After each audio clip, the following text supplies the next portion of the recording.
Well, thank you very much. I want to begin by thanking the Prime Minister and President of Vietnam.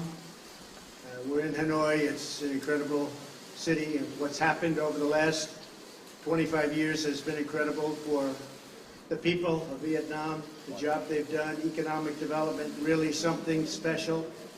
So I want to thank all of the people of Vietnam for having treated us so well. We have, I think, reasonably attractive news from Pakistan and India. They've been going at it, and we've been involved in trying to have them stop. And we have some reasonably decent news. I think hopefully that's going to be coming to an end. It's been going on for a long time, decades and decades. There's a lot of dislike, unfortunately. So we've been in the middle trying to help them both out, see if we can get some organization and some peace. And I think probably that's going to be happening. We have Venezuela, as you know, has been very much in the news, and we're sending supplies. Supplies are getting through a little bit more. It's not easy. It's hard to believe somebody would say, let's not do it. What difference would that make, except it's great for its people to let it get through? But we're sending a lot of supplies down to Venezuela. People are starving to death. And you would really think that the man in charge currently would let those supplies get through. We are getting them into some of the cities and some of the areas that need them the most, and it's not an easy job. It's very difficult, actually. On North Korea, we just left Chairman Kim. We had a really, I think, a very productive time. We thought, and I thought, and Secretary Pompeo felt that it wasn't a good thing to be signing anything. I'm going to let Mike speak about it. But we literally just left. We spent pretty much all day with Kim Jong-un, who is, he's quite a guy and quite a character, and I think our relationship is very strong. But at this time, we had some options, and at this time we decided not to do any of the options, and we'll see where that goes. But it was a very interesting 2 days, and I think actually it was a very productive 2 days, but sometimes you have to walk. And this was just one of those times, and I'll let Mike speak to that for a couple of minutes, please. Thank you, Mr. President. We had been working, our teams, the team that I brought to bear, as well as the North Koreans, for weeks to try and develop a path forward. So at the summit, we could make a big step along the way towards what the two leaders had agreed to back in Singapore in June of last year. We made real progress, and indeed we made even more progress when the two leaders met over the last 36 hours. Unfortunately, we didn't get all the way. We didn't get to something that ultimately made sense for the United States of America. I think Chairman Kim was hopeful that we would. We asked him to do more. He was unprepared to do that, but I'm still optimistic. I'm hopeful that the teams will get back together in the days and weeks ahead and continue to work out. It's a very complex problem. We have said since the beginning that this would take time. Our teams have gotten to know each other better. We know what the limits are. We know where some of the challenges are.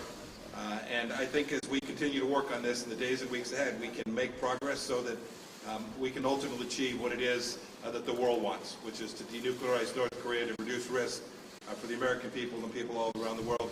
I wish we could have gotten a little bit further, but I'm very optimistic that the progress that we made, both in the run-up to this summit, as well as the progress that the two leaders made over these past 2 days, put us in position to get a really good outcome. President and Chairman Kim both felt good that they had made that progress, but couldn't quite get along the line any further to make a deal that would have been bigger at this point. I hope we'll do so in the weeks ahead. Thank you. Major, please.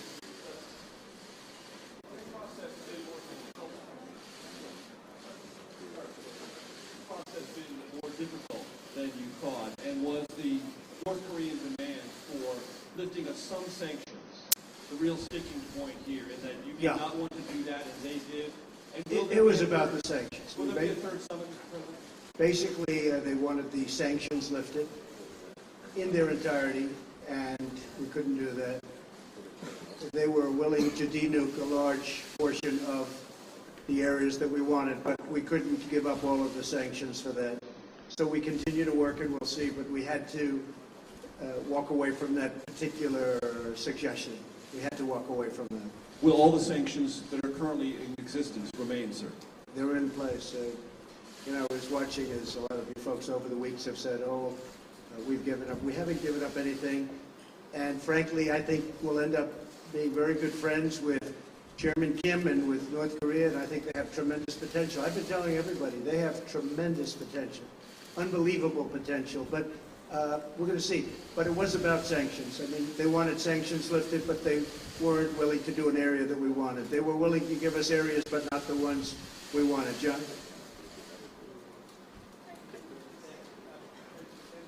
As we know, I mean, there's an incredibly complex set of issues that are at play here in terms of lifting the sanctions and what denuclearization is. Right. Did you get any distance toward sort of what Kim's vision of denuclearization Yes, is? we did. Because We there is a lot of line of thinking that he wants to keep some nukes. Yeah. I mean, would you allow him to do that? And if you Well, can't, John, I don't want to comment, excuse me, I don't want to comment on that exactly, but he has a certain vision, and it's not exactly our vision, but it's a lot closer than it was a year ago. And I think, eventually we'll get there. But for this particular visit, we decided that we had to walk, and we'll see what happens. Okay? Oh, look, we have a gentleman nobody's ever heard of that. Sean Hannity. What are you doing here, Sean Hannity? Should we let him do a question? I don't know. Yeah, John? Go ahead. yeah. So if he wants the sanctions completely off and you want more on denuclearization, how can you bridge that gap between now and the next time you might sit down With time, it'll be bridged, I think, at a certain point. But there is a gap. We have to have sanctions, and he wants to denuke, but he wants to just do areas that are less important than the areas that we want. We know the country very well, believe it or not. We know every inch of that country, and we have to get what we have to get, because that's a big give. Yes, Sean, please. I work in radio and TV. The mic's on. Mr. President, thank you. Mr. Secretary, good to see you. Mr. President, if you could elaborate a little bit more. We have some history. President Reagan walked away in Reykjavik. A lot of condemnation at the time, and it ended up working out very well in the end for the United States. Was this mostly your decision, what message would you want to send Chairman Kim as he's listening to this press conference about the future and your relationship? Well, Sean, I don't want to say it was my decision, because what purpose is that? I want to keep the relationship. We will keep the relationship. We'll see what happens over the next period of time. But as you know, we got our hostages back. There's no more testing. And one of the things, importantly, that Chairman Kim promised me last night is, regardless, he's not going to do testing of rockets and nuclear. Not going to do testing. So, I trust him, and I take him at his word. I hope that's true. But in the meantime, we'll be talking. Mike will be speaking with his people. He's also developed a very good relationship with the people, really the people representing North Korea. I haven't spoken to Prime Minister Abe yet. I haven't spoken to President Moon, South Korea. But we will, and we'll tell them it's a process and it's moving along, but we just felt it wasn't appropriate to sign an agreement today. We could have, I just felt it wasn't very appropriate. Yeah, Jonathan?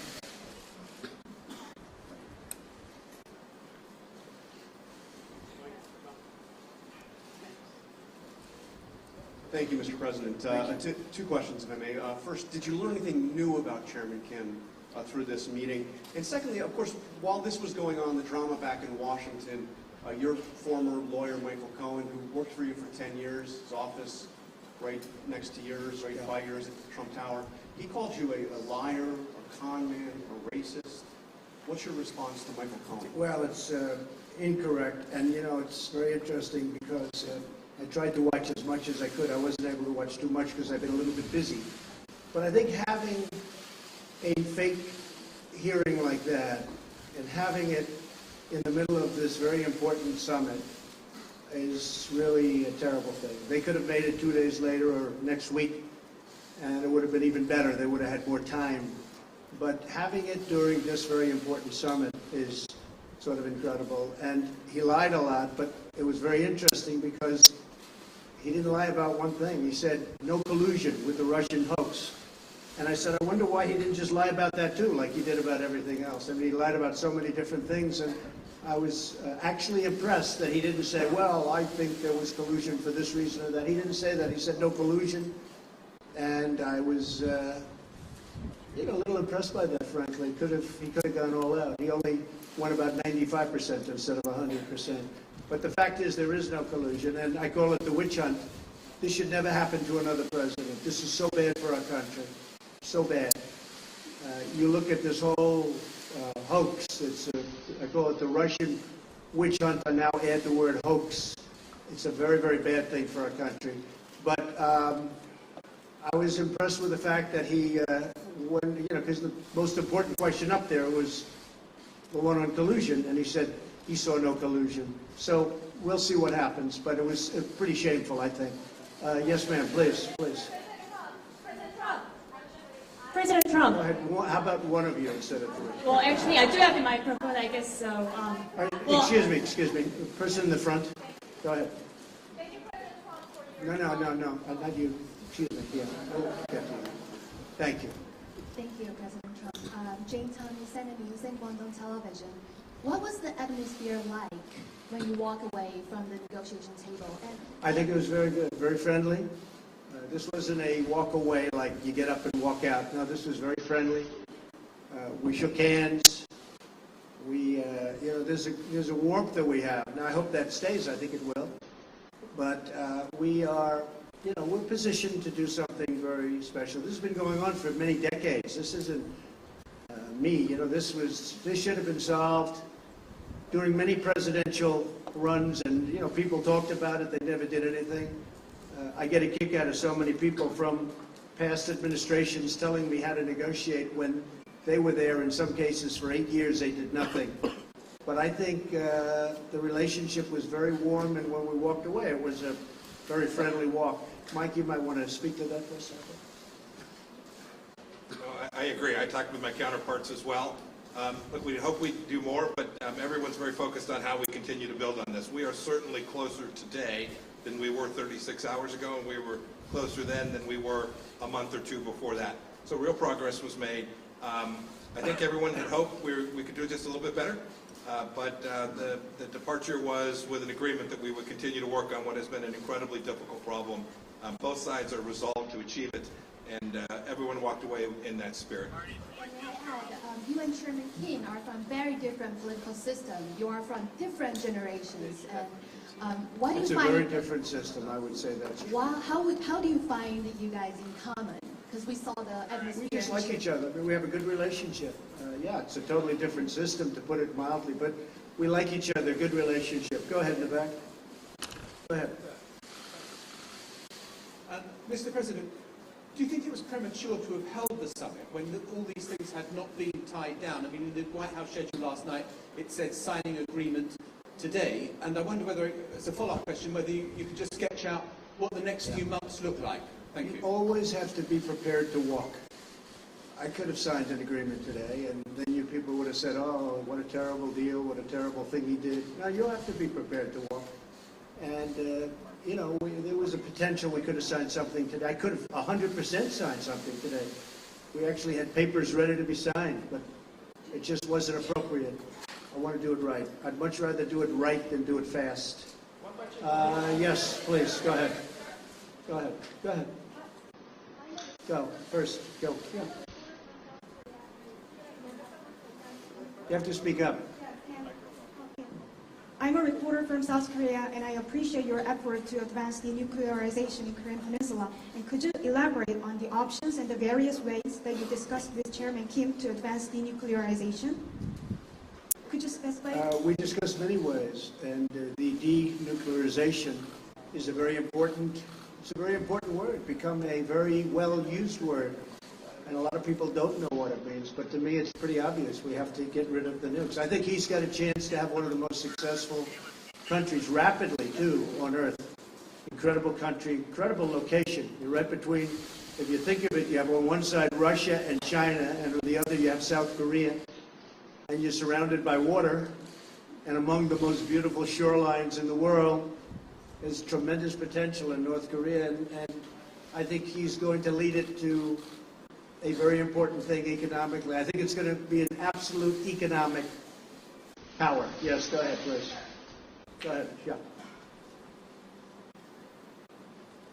President David Sanger from the New York Times. I know, dude. 6 months ago when you spoke, or 8 months ago when you were in Singapore, you said if you didn't have something in 6 months, you should come back and ask you about it. In that time, you have seen Chairman Kim increase the number of missiles he's produced and continue to produce more nuclear material. And that's been a pressure point on you because he's showing that the arsenal is getting larger while this is going on. Well, some people, David, are saying that, and some people are denying that. They have shots from above, way above, and some people are saying that, and some people aren't. But I could have taken that out today, but I think you and others would have said we didn't get enough for what we'd be giving out. So, and don't forget, we're partners with a lot of countries on this, if you think about it, with the sanctions. We have a whole big partnership with the United Nations and many countries, including Russia, China, and others. And then, of course, South Korea is very important to this whole thing, in Japan. I don't want to do something that is going to violate the trust that we've built up. We have a very strong partnership. So can you just give us a little more detail? Did you get into the question of actually dismantling the Yongbyon complex? Yes, absolutely. And does he seem willing ultimately to take all of that out? Sure, totally. He does. He just wants all the sanctions off first. He would do that, but he wants the sanctions for that. And as you know, there's plenty left after that. And I just felt it wasn't good. Mike and I spent a long time negotiating and talking about it to ourselves. And just, I felt that that particular, as you know, that facility, while very big, it wasn't enough to do what we were doing. So he was willing to do Yongbyon, but you wanted more than that, I assume? We had to have more than that, yeah. We had to have more than And so that. you Because need there more. are other things that you haven't talked about, that you haven't written about, that we found. And we have to have, that was done a long time ago, but the people didn't know about. Including And the we uranium, brought- including the second uranium enrichment plant. Exactly. And we brought many, many points up that I think they were surprised that we knew. But we had to do more than just the one level, because if we did the one level and we gave up all of that leverage, it's been taking a long time to build. And I want to take, He by was the not way, willing to take out that second. David, I want to take off the sanctions so badly, because I want that country to grow. That country has got such potential, but they have to give up more. We could have done that deal. Mike, you want to speak to that? Only, David, there are also timing and sequencing issues that were associated with that as well, which we didn't quite get across the finish line as well. But remember, too, even that facility, even the Yongbyon facility, and all of its scope, which is important for sure, still leaves missiles, still leaves warheads and weapon systems. So there's a lot of other elements that we just couldn't get to. And the listing of all of them. Yes, sir, and a declaration. So all of those things, we couldn't quite get there today. Go ahead. Thank you, Mr. President. Thank you. I just wanted to clarify, when you talk about what you would be willing to give up all of the sanctions for, are you still thinking that you want North Korea to give up everything to do complete, verifiable Well, I don't want to say denuclearization that to before you. you lift Yeah. sanctions? Yeah, it's a good question. I don't want to say that to you because I don't want to put myself in that position from the standpoint of negotiation, but, you know, we want a lot to be given up, and we're giving up. And we'll have to, you know, we'll be helping them along economically, us and many other countries are going to be helping. They're going to be in there. They're prepared to help. I can tell you Japan, South Korea, I think China, so many. And speaking of China, we're very well on our way to doing something special, but we'll see. I mean, I am always prepared to walk. I'm never afraid to walk from a deal. And I would do that with China, too, if it didn't work out. Are you concerned if you're not able to reach an agreement that the testing will start again, or that while all of this time Well, is he said the happening, testing, yeah. continuing to develop their program? He said the testing will not start.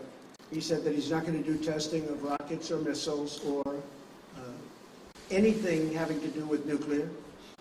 And all I can tell you is that's what he said, and we'll see. Yes, go ahead, please. Go ahead, please, in the back.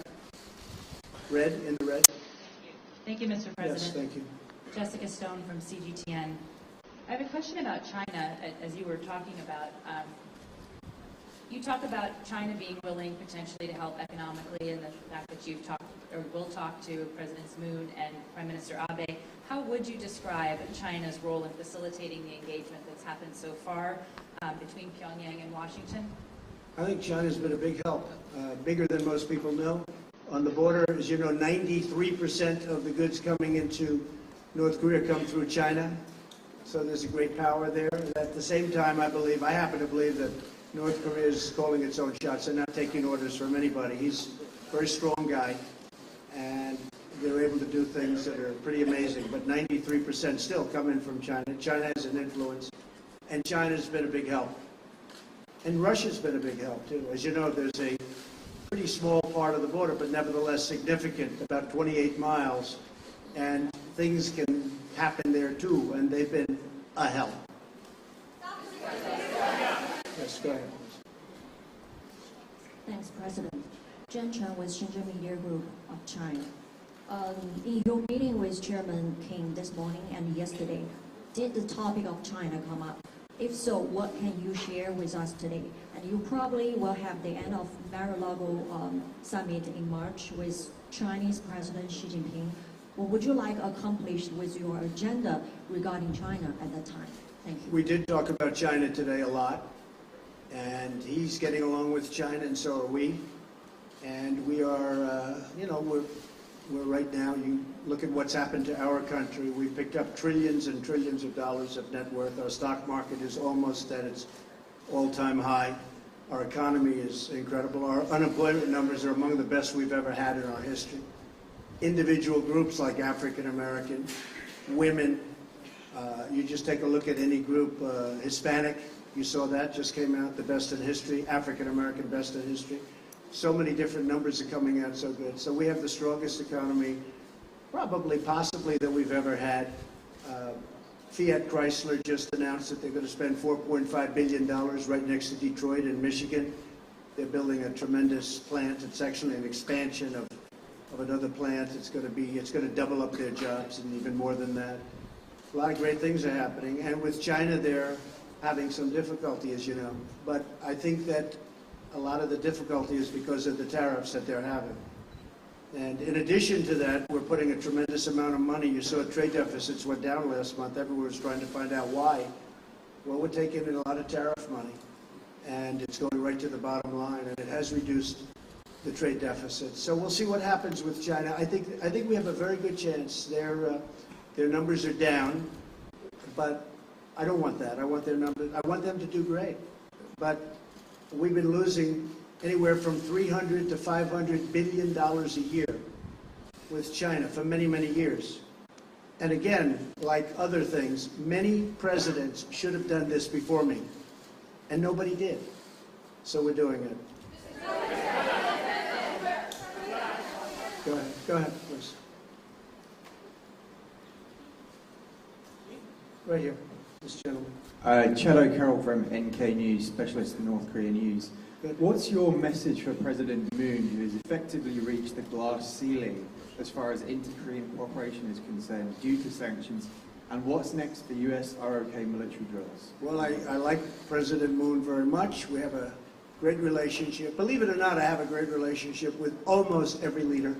A lot of people find that hard to understand, but I do. But some take advantage of our country like you wouldn't believe. And when they know I know it, which I know in every case, maybe it sort of freezes them up a little bit. But we do. We have a lot of good relationships. We'll be calling President Moon very soon as I get by the phone on the plane. And he'll be one of the first calls. I'll be calling Prime Minister Abe of Japan, telling him about where we are and what we're doing.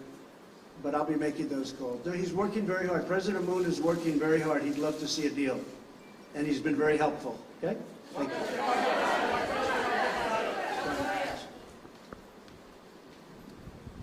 Thank you, Mr. President. I'm Yang Sheng, reporter from Global Times China. I would like to ask you that what are you expecting China to do in the next step to mediate your relationship with North Korea? Thank you. To use China? Well, we do. I mean, China's been very helpful. President Xi is a great leader. He's a highly respected leader all over the world, and especially in Asia. And he's helped us, Mike, I would say he's helped us a lot, right? I actually called him just recently to say, hey, you know, whatever you can do on this. But he has been very helpful at the border, and he's been very, very helpful with, I think, North Korea generally. Could he be a little more helpful? Probably. But he's been excellent. Go ahead, please. No, yeah, please. Maybe Ali next. That's okay. Your friends. Thanks, Mr. President. Did you commit with Chairman Kim to a next summit during your term? No. Okay. We'll see if it happens. It happens. I have not committed. They are at this point, some would say, a nuclear power. Do you accept North Korea as a nuclear armed state, at least for the time being? And are you thinking about reimposing the military exercises with South Korea, or will you keep in a freeze? Well, you know, the military exercises, I gave that up quite a while ago because it costs us $100 million every time we do it. We fly these massive bombers in from Guam, and when I first started, a certain general said, oh yes sir, we fly them in from Guam, it's right next door. Well, right next door is 7 hours away. And then they come and they drop millions of dollars of bombs, and then they go back. But we would spend, we spent hundreds of millions of dollars of those exercises, and I hated to see it. I thought it was unfair. And frankly, I was sort of the opinion that South Korea should help us with that. You know, we're protecting South Korea. I think they should help us with that. So those exercises are very expensive. And I was telling the generals, I said, look, you know, exercising is fun and it's nice, and they play the war games. And I'm not saying it's not necessary, because at some levels it is, but at other levels it's not. But it's a very, very expensive thing. And, you know, we do have to think about that too. But when they spend hundreds of millions of dollars on those exercises, we don't get reimbursed. We're spending a tremendous amount of money on many countries, protecting countries that are very rich, that can certainly afford to pay us, and then some. And those countries, by the way, and those countries know that it's not right, but nobody's ever asked them before, but I've asked them, and we're gaining a lot of money. We picked up over $100 billion just in NATO over the last 2 years. $100 billion more has come in. And we're doing that with a lot of countries. You'll be seeing that a lot. Yes, sir, please. Yeah, 1 second, please. Yes, thank you, Mr. President. You have a personal relationship, and I believe Vice President Pence does, with the family of Otto Warmbier. I'm wondering, you've talked about this week about Kim Jong-un being my friend. You called him on Twitter. You said you have a great relationship. Have you in Singapore or here confronted Kim Jong-un about Otto Warmbier's death? I have. Asked him to take responsibility. And what did he say to you? And why do you call him your friend? I have, and we have talked about it. And I really don't think it was in his interest at all. I know the Warmbier family very well. I think they're an incredible family. What happened is horrible. I really believe something very bad happened to him, and I don't think that the top leadership knew about it. And when they had to send him home, by the way, I got the prisoners back, I got the hostages back, and Otto was one of the hostages, but Otto came back in shape that was not even to be talked about. I thought it was horrible. Now, the others came back extremely healthy, but Otto came back in a condition that was just terrible. And I did speak about it, and I don't believe that he would have allowed that to happen. It just wasn't to his advantage to allow that to happen. Those prisons are rough. They're rough places, and bad things happened. But I really don't believe that he was, I don't believe he knew about it. Did he tell you that he did not, did Kim Jong-un tell you? He felt badly about it. I did speak to him. He felt very badly about it. He knew the case very well, but he knew it later. And, you know, you got a lot of people, big country, a lot of people. And in those prisons and those camps, you have a lot of people. And some really bad things happened to Otto. Some really, really bad things. Why are you but he tells me that he didn't know about it, and I will take him at his word. Yes, ma'am, go ahead, please. Please, go ahead in the back. No, in the back, behind you.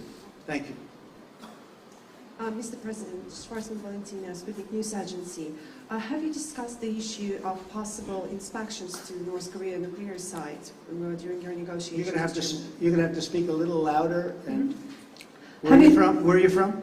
Russia, Sputnik News Agency. Okay. Have you discussed the issue of possible inspections to North Korea's nuclear sites during your talks with the chairman? Why don't you answer that? I would. Good. Inspections I was to worried nuclear about sites. Oh, inspections. Inspections, yes. Inspections on North Korea? Yeah, inspections would be to able, the yeah. nuclear We'd be able sites. to do that very easily. We have that set up, so we would be able to do that very easily. The inspections on North Korea will take place, and if we do something with them, we have a schedule set up that is very good. We know things that, as David was asking about certain places and certain sites, there are sites that people don't know about that we know about. We would be able to do inspections, we think, very, very successfully. Yes, ma'am, please. Please. Yes, go ahead, please. Yes.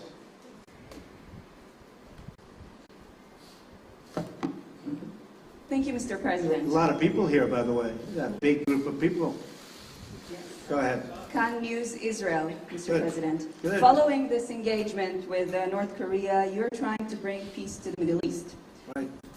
The peace plan is about to be introduced in the near future, and as you have mentioned before... Well, we hope. We hope. We're working hard on the peace plan, and we hope it will. I believe you do, but as you mentioned before, it will require Israel to make compromises to the Palestinians. As far as you know, is Prime Minister Netanyahu willing to make these compromises, which are very much needed? And the second question, Mr. Netanyahu is about to be indicted today with corruption allegations. Do you wish to tell him something on this occasion? Well, I just think he's been a great prime minister, and I don't know about his difficulty, but you're telling me something that, people have been hearing about, but I don't know about that. I can say this, that he's done a great job as prime minister. He's tough, he's smart, he's strong. He is very defensive. His military has been built up a lot. They buy a lot of equipment from the United States, and they pay for it. Of course, we give them tremendous, as you know, subsidy also. $4 billion is a lot each year. But they've been very, very good. They've been incredible, actually, in many ways. But there is a chance for peace between Israel and the Palestinians. And, it's interesting. All my life, I've heard that the toughest of all deals, when they talk about tough deals, we all like deals, but the toughest of all deals would be peace between Israel and the Palestinians. They say it's like the impossible deal. I'd love to be able to produce it. We'll see what happens. We were paying the Palestinians a lot of money, and I ended that about 2 years ago because they weren't saying the right things. And I said, why would we pay somebody that's not saying nice things about us and not really wanting to go to the peace table? And they've been much better, and we'll see what happens. But I think we have actually a good shot at peace between Israel and the Palestinians. Yeah, go ahead, please, sir. Mr. President, I'm from China. The question is, do you still believe it is possible that the North Korea and U.S. relation could be like the U.S. and the Vietnam relation in the future? You have to go again? Do you still believe that it is possible the relation between U.S. and North Korea in the future could be like the relation between U.S. and Vietnam? Yeah, I think we're going to have, we have very, very good relations. And by the way, speaking of, you mentioned Japan, we have a lot of good things happening with Japan. We have trade talks started. For years, Japan has been sending millions and millions of cars in, and as you know, it's not been a very fair situation for the United States. We're starting trade talks with Japan. They actually started about 3 months ago, and I think we'll have a very good deal for the United States. But that's been a very unfair situation. Prime Minister Abe understands that, and that's fine. Yes, sir, please, back there. Thank you, Mr. President. I'm Ching Yishan with Shanghai Media Group. Do you think the next meeting could be soon or might take some time? Well, I can't tell you. I mean, it might be soon. It might not be for a long time. I can't tell you. I would hope it would be soon, but it may not be for a long time.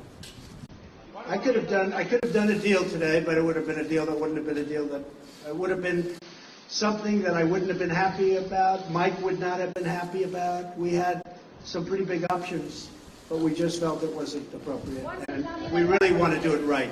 Yes, in the back, in the back. Yes, ma'am, please. Debbie Edward, ITV News. At which point did it become clear to you that you wouldn't be getting a deal here in Hanoi? The language from yourself and Kim Jong-un was very positive last night and even this morning, and therefore was it a mistake to No, come I think here? the language was good all throughout. The language has been good even now, but I don't go by language, because we had probably the toughest language in the history of diplomacy, if you call it diplomacy, at the beginning, and yet we became very friendly. I don't believe there was any tougher language ever than that.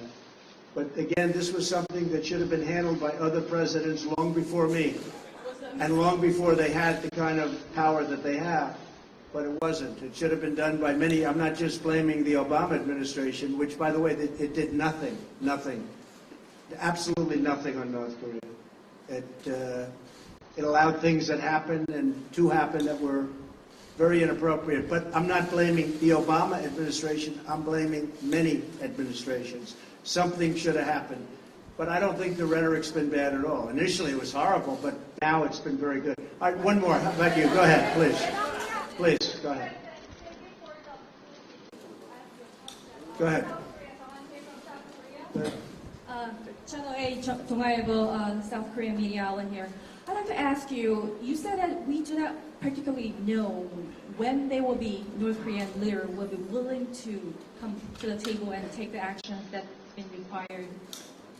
If that's the case, would the U.S. be willing to strengthen the sanctions and perhaps put the pressure on North Korea to move forward? I don't want to comment on that. I can just tell you this, that we have very strong sanctions. I don't want to talk about increasing sanctions. They're strong. They have a lot of great people in North Korea that have to live also, and that's important to me.